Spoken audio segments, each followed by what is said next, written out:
Hey everyone and welcome back to another video. In this video, I'm going to show you how to send an Amazon gift card by text. Now this video is going to be particularly useful for individuals. Let's say that you want to go ahead and send an Amazon gift card by text. How do you actually go ahead about doing so? Now this video is going to be short, sweet, and simple, guys. There's not going to be a lot of steps involved.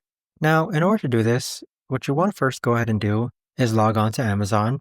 Now there's multiple ways. Under where it says gift cards, you can click on shop all gift cards. And then from here, you can scroll down and then there's going to be an Amazon e-gift card here. So you can fill all the details where it says the occasion, the design name, the gift amount, a custom amount. And then where it says delivery required, click on text message. And then this is where you're going to enter the recipient's phone number to receive the Amazon gift card. But that right there, guys, is the best and easiest way that I know of to actually go ahead about doing this. If you guys know of a better or easier way to actually do this, let me know in the comments down below. I would love to know. Thanks so much for watching everyone, and I'll see you guys all in the next video.